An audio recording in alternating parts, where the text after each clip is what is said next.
спрейді септі, ол фотомда тарап жүр, жарты бетімнің бетімнің көтеріліп кеткені. Енді жарты бетімді сатып аласың деген кезде сөйтіп қолданды. Бұл жарты бетің енді өзін сатып аласың деп. Бұл спрейді қолданған декабрьдің аяғында келді.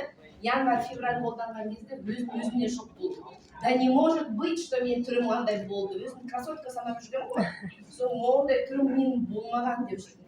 Бірақ сонда да ақырын ғана мына қарындаштығын айтып жүр. Мына біреу очистка деген нәрсені ауыздан шығармаймыз, Қытай бізді ұлап жібереді, нельзя деп жүрміз ғой, ауыздан шығып кетсе, біреуге еще біреу қасіретін тиіп жүрсе, не надо деп жүрміз. Сөйтіп мына спреймен қарындашқа сонда сөйтіп жүргенімізде жаңағы айтпақшы, Жайдар мырза айтты ғой, январьда бірінші айда біз Қытайға бардық қой. Сол Қытайға барғандардың ішінде мен болдым. Сол бәрімізді 120 адам тиеліп бардық қой жаңағы Қытайға. Содан 6 автобус күтіп алды бізді. 6 автобуста менің автобусым, өзімнің командамен кірдім, менің автобусымда қуанышыма орай Жайнагүл ханым бар ғой, осы жерде көріп жүрсіздер ғой, Жайна ханымның командасы болды. Біздің автобус бір күшті болды. Микрофонды гидқа бермейміз, өзіміз мотивация айтамыз, отзыв айтамыз. Сол мен өзіміз бара жатырмын ба? Сөйтіп келе жатырмыз. Сол кезде бір қызбен таныстым. Мерей деп іздеймін, сол Мерей таппай жүрмін өзім. Мерей менімен жасты екен. Екеуміз де 39-да екенбіз. Менің жасым 39. Содан жаңа қыздың түрін қараймын, шашы жып-жылтыр, бұйра, беті әппақ, тап-таза, фигурасы аттай. Мен жанында тұрмын, содан мен Мерей, сен балаң жоқ шығар дедім. Мен 4 балам бар. Енді ана тумаған шығар, примерно, я рожала деген сияқты. Ой, мен 4 балам бар дейді. Мерей, не істеп жүрсің, сен не істеп жүрсің деп сөйледі. Содан мен айтсам, мен сендерді түсінбедім дейді. Сендердің бизнестарың бір түрлі екен. Мына екеуін ұстап алып жүгіре екенсіңдер ғой сендер. Біз дейді 3 жыл бұрын білгенімізде мынау әркім өзі қолданып ала алады, клиникаға барудың қажеті жоқ. Врачқа 1 төлем, одан енді әріні бар 1 төлем, одан жатып емделу керек екен. Жимон қолға доступны болған білген кезімізде біз сол кезде қуандық дейді. А сендер болса, сендер мына неге ішпейсіңдер? Мынау деген ғой, мына бесеуі самый идеальный. Ол ерунда, мен сені әке-шешемен таныстырайын ба дейді. Жаңағы жер біз бесплатно бардық қой Қытайға. Әке-шешесі болды жанында. Атам 78-де, апасы, мамасы 73-де екен. Екеуі китайский стенаға бірінші шықты. Біз ана жерде қалдық. Шыққандар да бар, шықпағандар да бар. Күн суық дейміз, ступенькасы размерлері әртүрлі. Ана кісілер ең жоғарысына шығып кетті, атам мен әжем. Ол кісілер еще тілді қытайша біледі ғой. Соны мен айтам, Мерей адасқамасын десіп айтсам, өзіңе қарағаш, өзің ағаларыңа қарағаш деп Мерей маған күледі.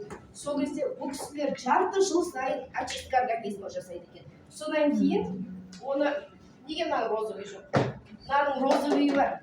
Осы екеуін очисткадан кейін күнде ішеді екен.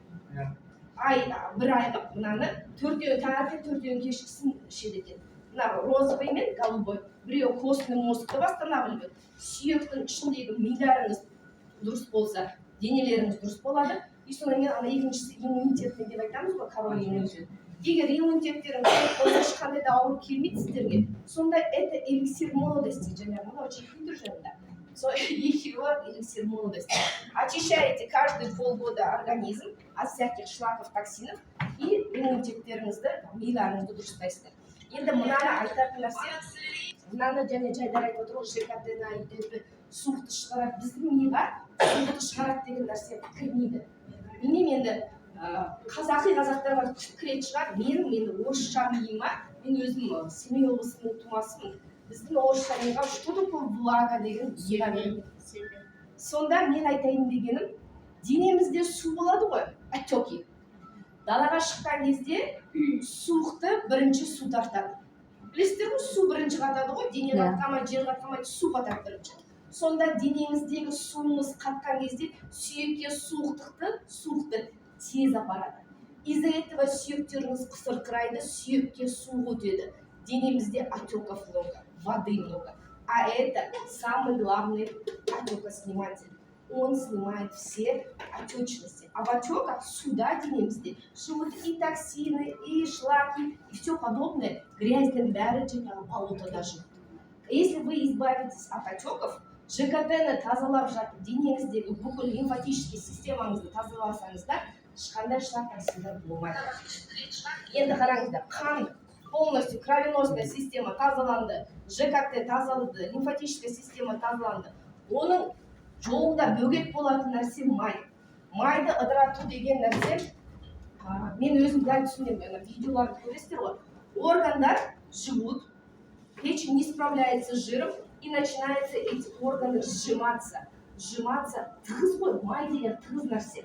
Тығыз нәрсе денені қыса бастайды, органдарды қыса бастайды. И ол вроде бы нормально рабочие органы не справляется он.